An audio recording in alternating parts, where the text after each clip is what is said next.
Welcome to Frost & Sullivan's Growth, Innovation, and Leadership Briefing. Today's event is Microbiome Science Creating New Growth Opportunities Across Key Industries. My name is Anna. Today's presenter is Vandana Iyer, team leader here at Frost & Sullivan, part of our Tech Vision practice. Vandana has over 9 years of research, consulting, and management experience with leading global corporations and government forums in the healthcare and life sciences sector. She has a comprehensive technology expertise across microbiome, biomarkers, liquid biopsy, and biomanufacturing industry sectors. She also helps support leading and emerging healthcare, life sciences, and food and beverage companies in developing transformational growth strategies. With that, I would now like to hand the presentation over to Vandana. Thank you, Anna, for that lovely introduction. I'm happy to welcome a global audience for an interesting webinar on the impact of microbiome technologies. Thank you, everybody, for taking the time for this briefing today. We hope this will be useful to all of you. Let's begin this conversation with an overview of the key focus points. In today's session, we will mainly be looking at how emerging microbiome technologies impact healthcare, functional food and beverage, personal care, and the heating, cooling, ventilation, and air conditioning industry sectors. We'll be asking a few poll questions during the course of our briefing, and we'll wrap it up with a summary of key strategic insights. Anna, would you like to begin with the first poll question for today? Certainly. Yes, I have pushed out our first poll question, so if we can have everyone take a moment and select your answer, and we will reveal the results in a moment. So our first poll question is, which industry is likely to see the biggest wave of microbiome innovations in the next 5 years? Is it prescription therapies, OTC supplements, food and beverage, personal care, or home hygiene? So just a few more moments and we will reveal the results.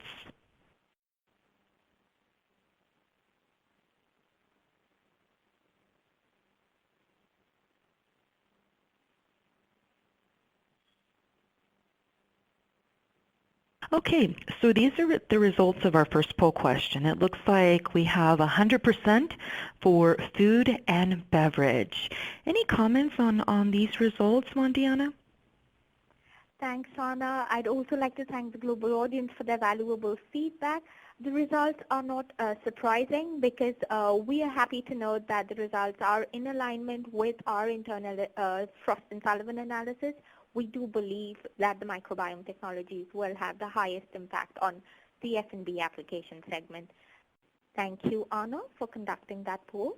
Moving on, let's discuss the industry impact of microbiome science. Based on our recently published research, we believe that microbiome technologies impact a wide range of industry segments. While OTC probiotic supplements for gut health have been around for a very long time and will have new product innovations in this area, we are more likely to observe the growing use of probiotic, prebiotic, and symbiotic platforms for health benefits beyond the gut health segment in the coming years. There will also be an upcoming regulatory approval for prescription therapies across gut indications such as CDI and IBD. Within the F&B sector, microbiome-based ingredients will be increasingly used in formulations outside of the dairy case.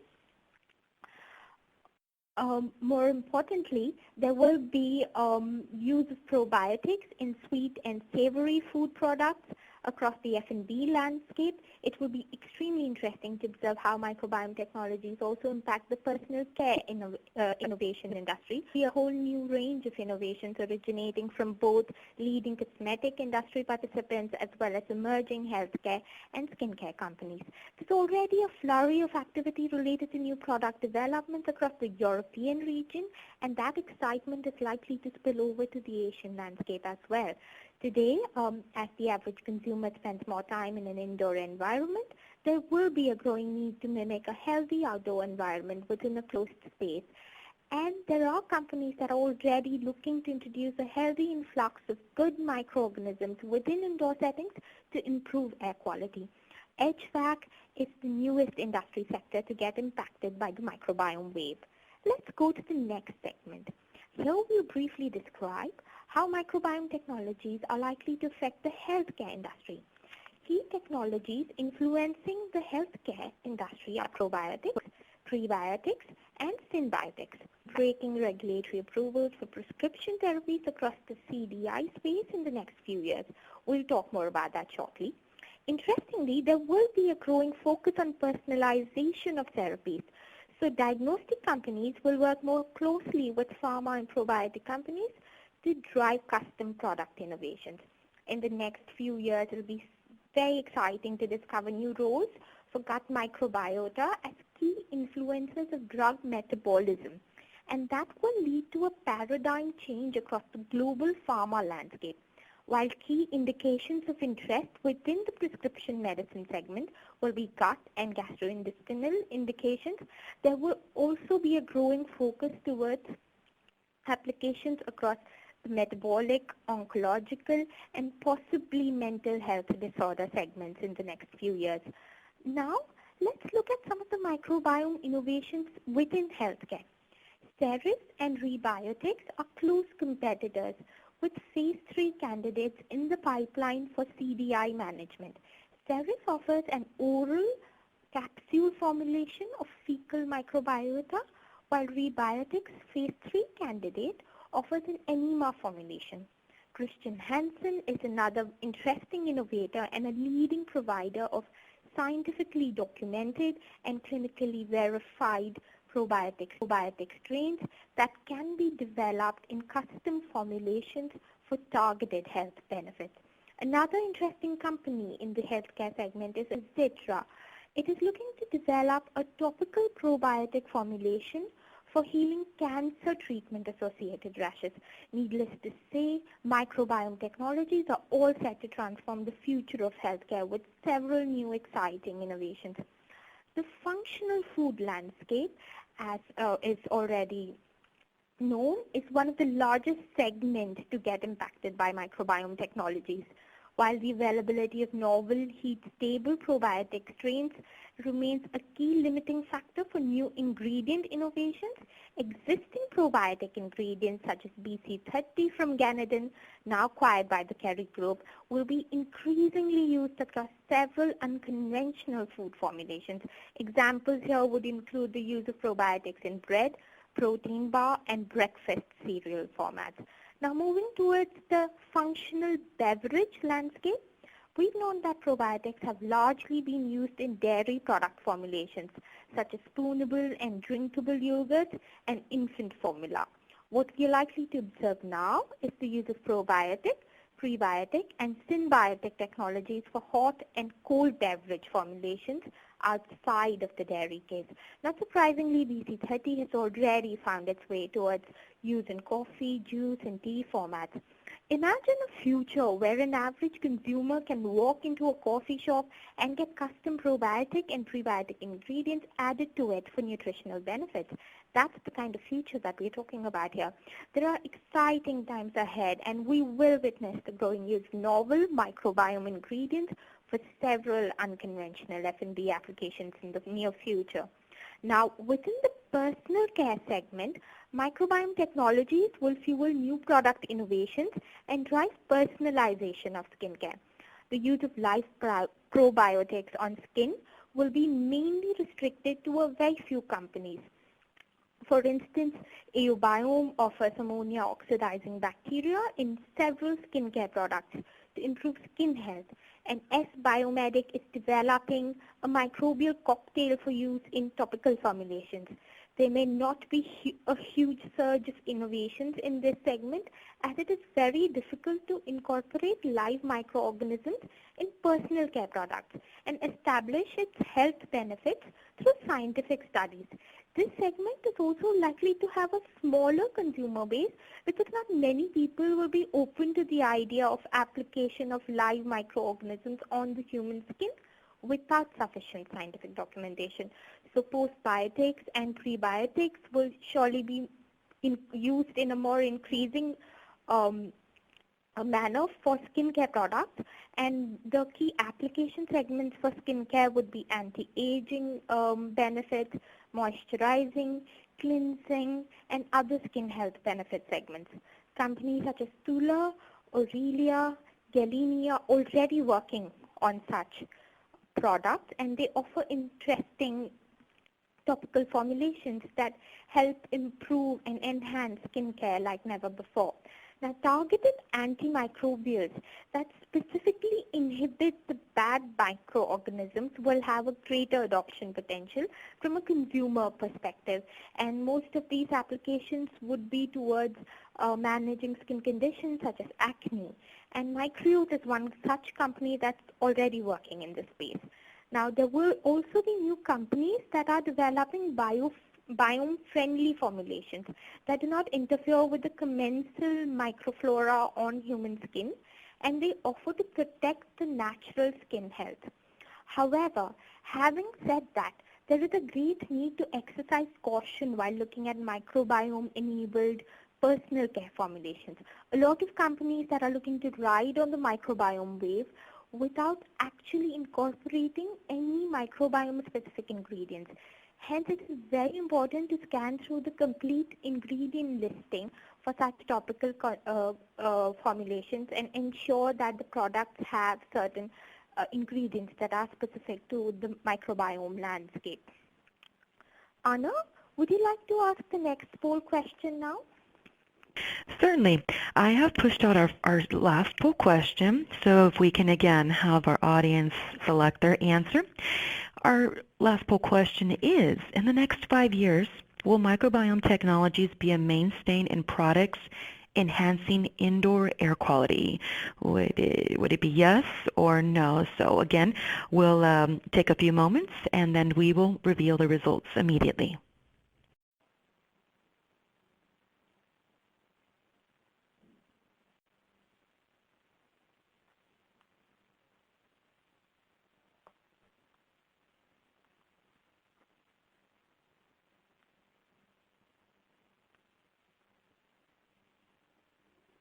Okay, so these are the results that we have. It looks like we have 100% indicate yes.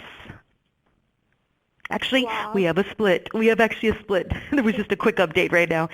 So 75% rather indicate yes, and 25% indicate, okay, let's see, let's go back to it. Okay, 40% indicate yes, and then 60% indicate no. Okay, thank you, Anna. That was an interesting observation. I'd like to thank the global audience again for their participation.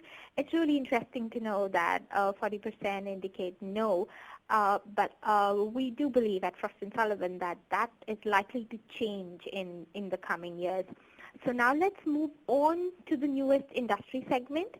To get impacted by the microbiome wave, probiotic technologies are being increasingly researched for improving indoor air quality. Now, companies such as Better Air and Crisol offer probiotic aerosol formulations that can be used to infuse a closed-door setting with a healthy influx of good bacteria. This will help reduce the incidence of allergy and asthma-related disorders. Panasonic has already developed an air purifier that uses hydroxy radicals in water droplets to inhibit the growth of pathogenic bacteria.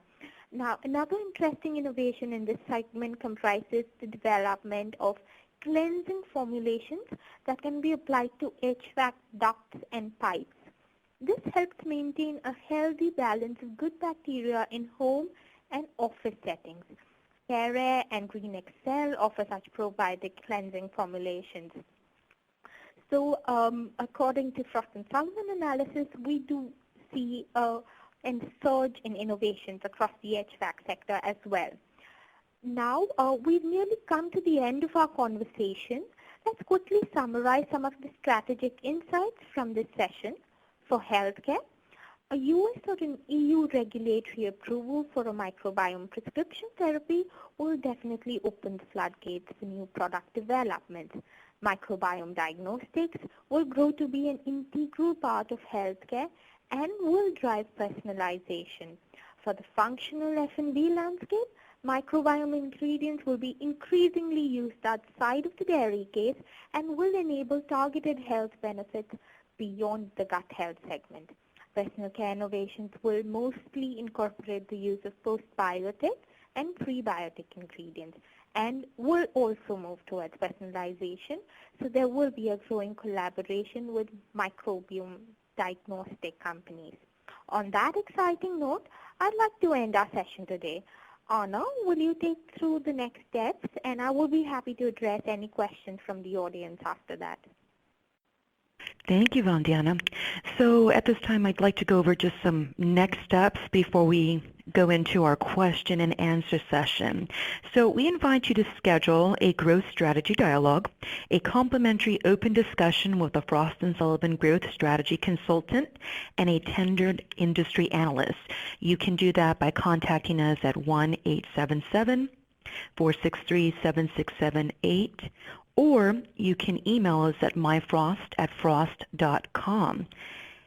And your feedback is very valuable to us, so under the Rate This tab at the bottom of your screen, please provide any feedback. You can follow us on our social media sites, LinkedIn and Twitter, to keep up to date on upcoming growth, innovation, and leadership briefings. Now at this time, I'd like to open up the floor for a question and answer session. Again, if you have a question, please type your question under the Ask a Question tab. I see that we've had some questions come in during the session, so let's go ahead and get started. Our first question here: what is the overall market forecast for the global microbiome landscape? Thank you for that question, Anna. According to Frost & Sullivan analysis, the global microbiome market is forecasted to grow from over $80 billion in 2019 to approximately $108 billion in 2023 at a CAGR of 7.6% approximately. F&B applications will account for more than 90% of the total market share and is forecasted to grow from over $70 billion in 2019 to over $100 billion in 2023 at a CAGR of approximately 6.11%. I hope that is useful information for the audience and answers the question there. Thank you. Our next question reads, will microbiome technologies have an impact on mental health? Very interesting question, yes. We do believe that microbiome technologies will impact mental health. There is growing research that links gut microbiome to brain health, and Lallemand is one such company that offers targeted probiotic formulations that can alleviate symptoms of anxiety and stress. Thank you, Anna, for that question. Thank you so much, Vandana. As a reminder to those that have just joined us, the on-demand recording will be available shortly after we finish, so you can go in and listen to the session from the beginning. Moving on to our next question here. How will microbiome technologies transform the cosmetic industries? Thank you, Anna.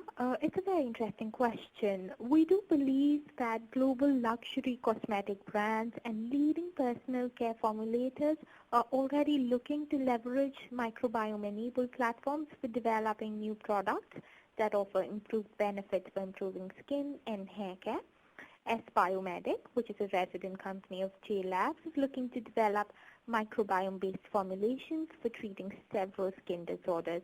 The company recently completed a Series A financing of 4 million euros with DSM Venturing, and this is just the beginning of the upcoming microbiome wave in skincare products.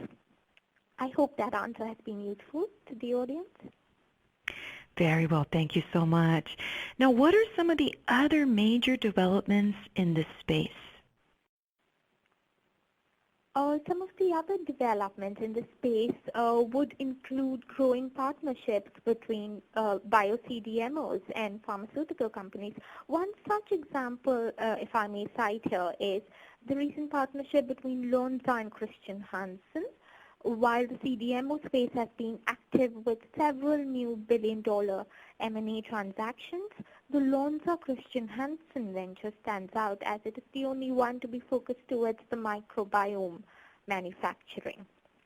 The companies have committed to over 90 million euros for this partnership over a period of 3 years to develop microbiome-based drugs, which is reflective of the growing market potential of microbiome technologies. I hope that information has been useful. Yeah. So I see that we are out of time here. However, any questions that Vandana did not get to address today, she will take that offline and get back with you via email. We want to thank everyone for joining us today. Again, contact us with any questions. I've provided Vandana's contact details, her phone number, and her email address. Should you have any additional questions or feedback, she will be more than happy to speak with you. Thank you again, and enjoy the rest of your day.